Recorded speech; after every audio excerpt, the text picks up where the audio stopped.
తెలంగాణ కుంభకోణం. నాకు తెలిసి రాను రాను కరీంనగర్ పేరు కుంభనగర్ అయిపోతుందొచ్చు, స్కామ్ నగర్ అయిపోతుందొచ్చు. కరీంనగర్ పేరు స్కామ్ నగర్ అయిపోతుందొచ్చు. సో ఓకే, ఇప్పుడు రైస్ మిల్స్ని గురించి మాట్లాడితే పేపర్లలో బాగా వస్తున్నది ఫ్రెండ్స్. కాకినాడ కేంద్రంగా ఇన్ని వేల కోట్ల స్కామ్ జరిగింది. ఏదైతే గరీబోళ్లకు ఇవ్వాల్సిన రైస్ని వీళ్ళు ₹1 కిలో బియ్యం లెక్క పెట్టి అక్కడ ఎక్స్పోర్ట్ చేస్తున్నారు, ఇక్కడ ఎక్స్పోర్ట్ చేస్తున్నారు, గరీబోళ్ళ గండి కొడుతున్నారు.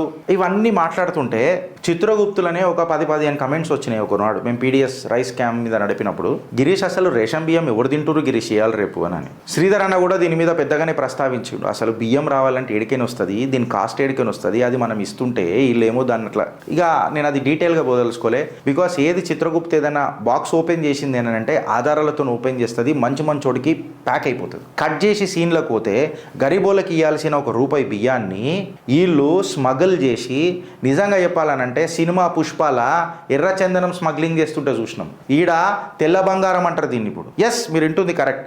ఎర్ర బంగారం ఏమో మీకు ఎర్రచందనం అయిపోయింది, ఇది తెల్ల బంగారం అయిపోయింది. అలా ఏంది రైస్. మీరు నమ్ముతారా? 2000 లాస్ట్ ఇయర్ డేటా అబ్స్ట్రాక్ట్ తీసుకొని చూస్తే 2019 నుంచి 2023 వరకు గిరీష్ దారామోని గారు మాట్లాడుతున్న మాటలు కావు ఇవి. చిత్రగుప్తు ఏదో కల్పిత డేటా తీసుకొని వచ్చింది మాట్లాడింది కాదు. టైమ్స్ ఆఫ్ ఇండియాలో వచ్చిన స్క్రీన్ షాట్లు మీ ముంగట పెట్టిన 2019 నుంచి 2023 వరకు 10,000 కోట్ల రూపాయల స్కామ్ జరిగిందంటే మీరు నమ్ముతారా? ఇది తెల్ల బంగారం కాదా? ట్యాక్స్ పేయర్ల పైసా ఎట్లా నాశనం అవుతుందో ఒకసారి మీరు చూస్తున్నారా? తెలంగాణ హైకోర్టుల పిటిషన్ల సునామీ అయిపోతున్నది. పిటిషన్ల సునామీ ఈ రైస్ పిటిషన్ల మీద. ఎట్లా అంటే మాకు ఫైన్ వేయకుండ్రి, మాకు అదే వేయకుండ్రి, మా కేసులు క్వాష్ చేసేసేయండి, మా మీద పెట్టిన కేసులను తుంగలు దొక్కేయండి. నువ్వు చేసిన లంగతనానికి ఇంకా హైకోర్టుకి పోయి హైకోర్టుల పిటిషన్లు వేసుకొని కేసులు తీసేయమని అనడము ఎంతవరకు కరెక్టు, ఎంతవరకు సబబు? I think there should be. నేనేమంటా అంటే జడ్జి గారులను కూడా కొంచెము రిక్వెస్ట్ చేస్తున్నా, సార్ ఇసుంటోళ్లకు గడ్డపార దించేసేయాలి. ఎందుకంటే ఈ స్కామ్ ఎట్లా జరిగిందని అనేది ఇప్పుడు మీ ముంగటికి బట్టబయలు చేస్తుంది చిత్రగుప్త్. టైమ్స్ ఆఫ్ ఇండియా రాసిన కథనాలకు పాదాభివందనం చేస్తుంది చిత్రగుప్త్. ప్రెస్ ఫ్రీ జర్నల్ రాసిన కథనాలకు దాసుడు అయిపోయి ఇలా పాదాభివందనం చేస్తుంది చిత్రగుప్త్. కట్ చేసి టైమ్స్ ఆఫ్ ఇండియా ప్రకారం పోతే 2019 to 2023 ప్రకారము 10,000 కోట్ల రూపాయల స్కామ్ జరిగిందనంటే మీరు నమ్ముతారా? కంప్లీట్గా ఈ స్కామ్ అనేది అధికారులకు కుమ్మక్కై, రాజకీయ నాయకులతో కుమ్మక్కై జరిగిన పెద్ద స్కామ్ ఇది. కస్టమ్ మిల్డ్ రైస్ ఏదైతే ఉంటుందో దాన్ని రాష్ట్ర ప్రభుత్వము వీళ్లకు ఒక వడ్లిచ్చి బియ్యాన్ని తిరిగి తీసుకునే ఈ తరుణంలో బియ్యం వచ్చుడు దేవుడెరుగు. కాకపోతే ప్రైవేట్ పేర్లకు మిల్లర్లు అమ్మేసి సొమ్ము చేసుకొని ఎంజాయ్ చేస్తున్న ఈ తరుణం కరెక్టా కాదా? ఇలా నేను అడుగుతున్నా, నాకు చెప్పుండ్రి. సుమారు 2014లో 14,000 కోట్ల అప్పు ఉండే, డెప్ట్ ఉండే. దేని మీద? సివిల్ సప్లైస్ డిపార్ట్మెంట్ ఏదైతే ఉండేనో 2014లో 14,000 కోట్ల అప్పు ఉండే. అది రాను రాను చిలికి గాలివానై 2024 వచ్చేసరికి 60,000 కోట్ల అప్పు దాకా పోయిందని అంటే మీరు నమ్ముతారా? ఇది నేను మాట్లాడుతున్న మాట కాదు, ఇది absolute data that has been presented in the press free journals. 14,000 crore అప్పు 2024కు వచ్చేసరికి 60,000 కోట్లకు పోయిందంటే ఎట్లా? నాకు సాక్షాత్తు ఉత్తమ్ కుమార్ రెడ్డి గారు కూడా దీని మీద శ్వేతపత్రం ఇచ్చారు అనుకుంటా అసెంబ్లీలో. ఇవాళ దీని మీద మనం చూసి మాట్లాడుతుంటే బోధన్ ఎమ్మెల్యే ఎవరైతే ఉన్నారో ఆల్మోస్ట్ మా దగ్గర ఒక స్క్రీన్ షాట్ కూడా వచ్చింది. మళ్ళీ రైజింగ్ తెలంగాణ అని చెప్పినప్పుడు 58,623 crores అని పాడి పర్చేస్ సోఫార్, ప్లీజ్ ఫోకస్ అని చెప్పి కొన్ని స్క్రీన్ షాట్లు కూడా వస్తున్నాయి ఆడాడ. ఇవన్నీ మేము ఇచ్చిన డేటా ఎప్పుడు తప్పు ఉండదు ఫ్రెండ్స్, మేము ఛాలెంజ్కి కూడా రెడీ ఉంటాం. ఈ కేసులలో రైస్ మిల్ల స్కాములలో తీసి చూస్తే మన ఎవరైతే బోధన్ ఎమ్మెల్యే ఆనాటి వెనకటికి BRS MLA Bodhan MLA Shakeel ఉన్నాడో ఈ షకీలు 70 కోట్లు ఏదైతే మన 70 కోట్ల సిఎంఆర్కి సంబంధించిన ఏదైతే రైస్ మిల్స్కి సంబంధించిన స్కామ్ ఉండేనో దాని మీద ఈయన పేరు మీద గంభీరమైన ఆరోపణలు ఆ రోజు వచ్చింది నిజమా కాదా? ఆయన ఖండించింది, అది వేరే విషయం. కాకపోతే ఇది ముంగడికి ఏడు దాకా పోయింది. నేను అధికారులను అడుగుతున్నా, ప్రభుత్వాలను అడుగుతున్నా, దర్యాప్తు సంస్థలను అడుగుతున్నా, రాష్ట్ర ప్రజలను అడుగుతున్నా, ఇని మీరు సైలెంట్ ఊకుంటారా అని అంటున్నా. పాతయి నేను ఎందుకు తీసుకొని వస్తున్నానంటే ఇది నీ పైసరా నాయన. నువ్వు కష్టపడి 4 పైసలు కూడబెట్టుకుంటే ట్యాక్స్ రూపంలో కడితే వీళ్ళు ట్యాక్స్ రూపంలోకి మన పైసల మీద నీకు నీ ఉద్యోగానికి రిటైర్మెంట్ ఉన్నదిరా అయ్యా. నువ్వు ఒక 60-65 సంవత్సరాల తర్వాత నువ్వు రిటైర్ కావాలా. కాకపోతే ఈ రాజకీయ నాయకుడికి రిటైర్మెంట్ లేదు. రిటైర్మెంట్ లేకుండా మనని మన జిందగీని ఏడుదాకా తీసుకోబోతున్నాడో చూసుకోను అన్న నేను నీకు చెప్తున్నా. ఇవాళ మిల్లర్ పేర్లు కూడా రాసిరు కొంతమంది. సూర్యాపేటకు సంబంధించిన ఎవరెవరు జైలుకు పంపించారో పీడిఎస్ స్కామ్లో కూడా వాళ్ళ పేర్లు రాసిరు టైమ్స్ ఆఫ్ ఇండియాలో. ఇంకొకటి ఏం చెప్తారనంటే 47 lakh ton ప్యాడీ ఏదైతే ఉండేనో, అంటే 47 lakh ton paddy had to supply 31 lakh ton of rise to the state. ఇప్పటి వరకు అది సబ్మిట్ చేయాలి. అంటే 47 లక్షల టన్నుల వడ్లు ఇస్తే 31 లక్షల టన్నుల రైసు ఈ మిల్లర్లు మనకు మిల్ చేసి ఇవ్వాలి. ఇది ఇప్పటిదాకా రాలే. ఎంత కలెక్ట్ చేసిర్రా నాయనా అని అంటే 347 టన్నులే చేసిర్రు. ఎంత ఇచ్చినావు వడ్లు? 47 లక్షల టన్నులు ఇచ్చినావు. ఎంత ప్రొక్యూర్ చెయ్యాలి? 31 లక్ష టన్నుల రైసు నువ్వు వాళ్ళ దగ్గరికి మిల్లర్ల దగ్గరికి తీసుకోవాలి. ఎంత తీసుకున్నారు? సిగ్గు తప్పిన దర్యాప్తు మన paddy civil supplies department 347 turns. అంటే మిగతా పైసా అంతా ఇలా జల్సాలకు, అంటే ఎంత సంపాదించిరు చూడు. ఇది తెల్ల బంగారమా కాదా? ఈడికి ఆగిపోయిందా అంటే ఈడికి ఆగలే. 2024కి వచ్చేసరికి according to the press journal, free press journal, ఈ రైస్ మిల్ స్కామ్ అనేది అతిపెద్ద స్కామ్ తెలంగాణలో అని చెప్తున్నారు. సుమారు ఇప్పుడు 10,000 కోట్లు కాదు గిరీష్ భాయ్, 18,000 కోట్లకు 18,000 crore స్కామ్కి ఇది ముంగడికి పోయింది అని చెప్తున్నారు. ఇక్కడ కంప్లీట్గా కరప్షను డిఫరెంట్ ప్లేసెస్లా. ఇక్కడ ఇక నిజంగా చెప్పాలనంటే thousands of crores of corruption జరిగింది గిరీష్ భాయ్.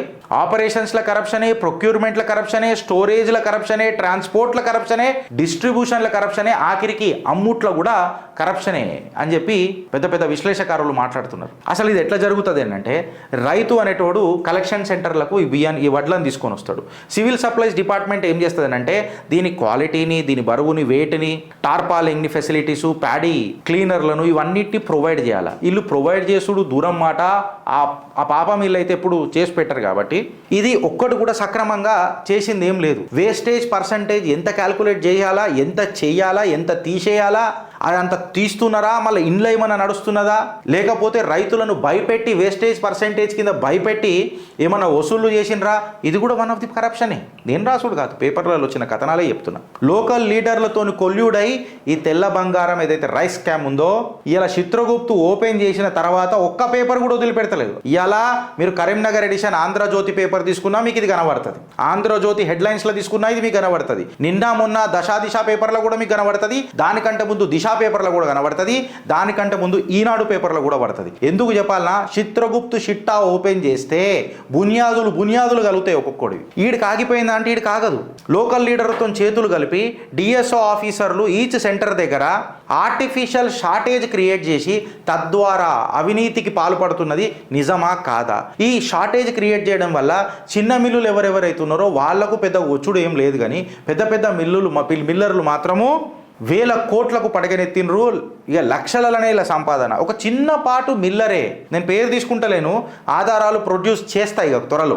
ఒక చిన్నపాటి మిల్లరే 7 కోట్లకు ఎదిగిండు అని అంటే ఈ తెల్ల బంగారము మన రైస్ డిస్ట్రిబ్యూషన్ స్కామ్ ఎంత పెద్దదో మీరు ఒకసారి ఆలోచించుర్రి. జనరల్గా వీళ్ళు హమాలీ ఖర్చులకు ₹5.60 క్వింటల్కి ఇస్తారు హమాలీ ఛార్జెస్. యాక్చువల్గా రైతుకి ఎంత ఖర్చు అవుతుందిరా నాయన అని అంటే 30 రూపీస్ పర్ క్వింటల్ అవుతుంది. అంటే ₹30 ఖర్చు అయితే వీళ్ళు ఎంత ఇస్తున్నారు ఫ్రెండ్స్? రైతుకి ₹5.60 క్వింటల్ ఇస్తారు. అది కూడా చక్కగా ఇస్తలేరు, ఇచ్చేది కూడా చక్కగా ఇస్తలేరు. అవునా కాదా? ఎవరైనా రైతులు ఇది చూస్తుంటే నాకు కమెంట్ రూపంలో చెప్పుర్రి ఫ్రెండ్స్. ఇలా మీ తమ్ముడినై మాట్లాడుతున్నా. ఈ పేమెంట్లు ఇచ్చుడు కూడా అబ్నార్మల్ డిలేలు ఉన్నాయి. మిల్లర్లు మస్కా రాసుకుంటా సన్న రకం కోసం మాట్లాడతారు. సన్న రకమే కావాలని చెప్పి మాట్లాడతారు. ఈ కోటా కిందికి రాగనిగినే ప్రయత్నం చేస్తారు. ఇప్పుడు పీడిఎస్ రైస్ ఏదైతే ఉందో గరీబులకు మనం ₹1 ఇస్తాం. వీళ్ళు ఏం చేస్తున్నారంటే లోకల్ దళారులను పెట్టి ₹8 పర్చేస్ చేసి దీన్ని స్మగుల్ చేసి 25 నుంచి ₹30 బయట అమ్ముకుంటారు. ఇంకా సన్నవడ్లను చేసి ఇంకెక్కువ అమ్ముకుంటారు. ఇది వాళ్ళకు తెల్ల బంగారం. ఇంట్లో పెద్ద పుష్పరాజులు ఉన్నారు. ఈ పుష్పాలను మళ్ళీ పడతారా, లేకపోతే పుష్పం పెట్టుకొని రాష్ట్రపతి భవన్ దగ్గర ధర్నా చేసుకుంటూ కూర్చుంటాడా? రెండవ ముఖ్యమంత్రి అనుముల రేవంత్ రెడ్డి గారిని మేము ఇలా అడుగుతున్నాం. ఈడికి ఆగిపోతుంది అని అంటే ఈడికి ఆగిపోదు. 30% of the rice bogus ration కార్డులతో తీసుకుంటున్నారు. 30% ఏదైతే ఈ రైస్ ఉంటుందో బోకస్ రేషన్ కార్డులతో తీసుకుంటున్నారు.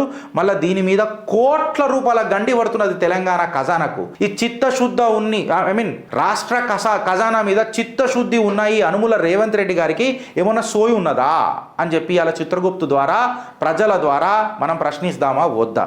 ఈడికి ఓకే, ఆ రైసు నింపై గన్ని బ్యాగులు ఉంటాయి కదా, ఆ గన్ని బ్యాగులు కూడా 4 నుంచి 5 సార్లు వాడుతున్నారట. లెక్క ప్రకారము టెక్నికల్గా 2 సార్ల కంటే ఎక్కువ వాడొద్దు. దాన్ని 4 నుంచి 5 సార్లు వాడిపించి చంపుతున్నారట. అంటే ఎంత కరప్షన్కి దిగజారి రండి వీళ్ళు. గన్నీ బ్యాగ్ల కరప్షనే, ట్రాన్స్పోర్టేషన్ల కరప్షనే. ఇది కాగదు, నేను డైరెక్ట్ పోతున్నా. బోగస్ బిల్సు దీనివల్ల తద్వారా రాష్ట్ర ఖజానాకు లాసులు.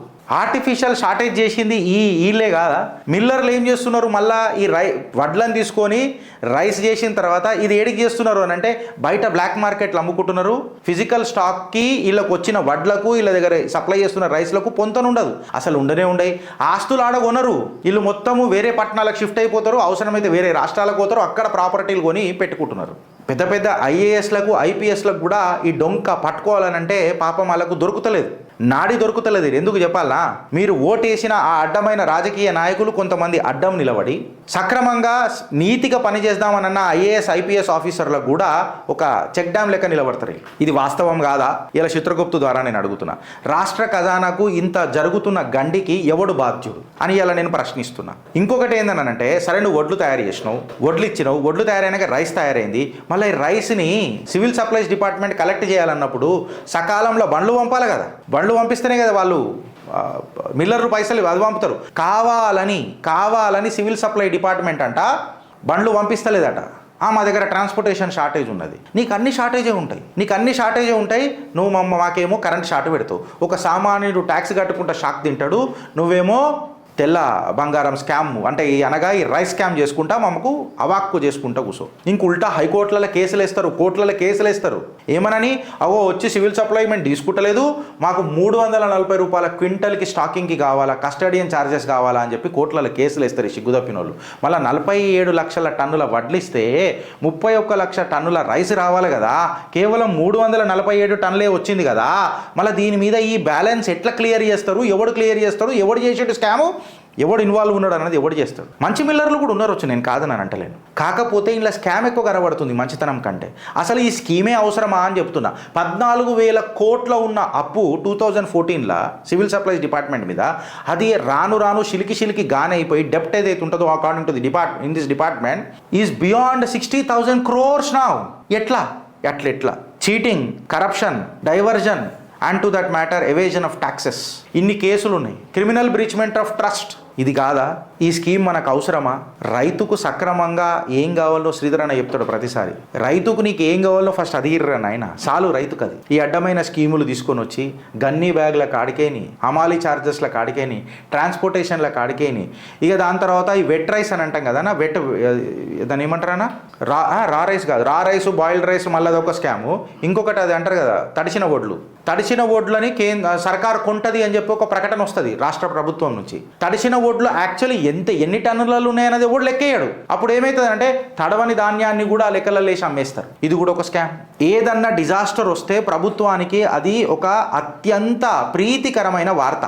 ఏదైనా డిజాస్టర్ వస్తే, ఇటు వరదలు వచ్చినా, ఇటు ఏదైనా పెద్ద గాలి దుమారం వచ్చినా, ఇటు సునామీలు వచ్చినా, ప్రభుత్వాలకు అసలు నిజంగా చెప్పాలంటే శుభవార్తలు అవి. ఎందుకు చెప్పాలా? డిజాస్టర్ మేనేజ్ పేరు మీద 1,000 కోట్లు తరలిస్తారు. ఇది వాస్తవాలు కావా?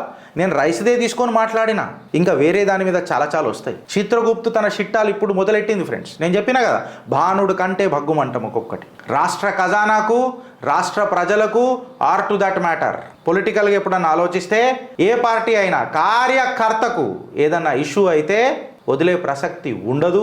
అసలు మీరు కళలో కూడా ఊహించుకోకూడదు. ఇంత పెద్ద కుంభకోణం కాకినాడ కేంద్రంగా ఇక ఏపీలో అయితే ఇక పెద్దగా వస్తున్నాయి. థ్యాంక్స్ టు పవన్ కళ్యాణ్ అని కూడా అనొచ్చు మనం. ఈ డొంక ఆంధ్రాకు కూడా బయలుదేరుతుంది ఇప్పుడు తీస్తే ఈ డొంక కదలాల. ఇంకా ఉల్టా కోర్టులలో పోయి మా పిటిషన్లు క్వాష్ చేయమని కేసులు వేసుకుంటారు. సిగ్గులు చరాలు ఏమైనా ఉన్నాయా? అంటే వెనకటికి బీఆర్ఎస్ ప్రభుత్వంలో సివిల్ సప్లైస్ మంత్రి ఎవరు? ఆ మంత్రి నేతృత్వంలో జరిగిందా ఈ కుంభకోణం అని చెప్పి నేను ఇలా గంభీరమైన ఆరోపణలు చేస్తున్నా. క్షమాపణ కూడా చెప్తాను. నువ్వు దూత్కా దులావా అయితే బిడ్డ. మళ్ళీ ఇదే బీఆర్ఎస్ ప్రభుత్వం అసెంబ్లీ సాక్షిగా లొల్లి పెడుతుంది. మొన్న అదే అయింది, 1000 కోట్ల స్కామ్ అయిందని. మళ్ళీ మీరున్నప్పుడు 59,000 కోట్ల స్కామ్ అయింది కదా. మళ్ళీ దాన్ని చెప్పురు కదా.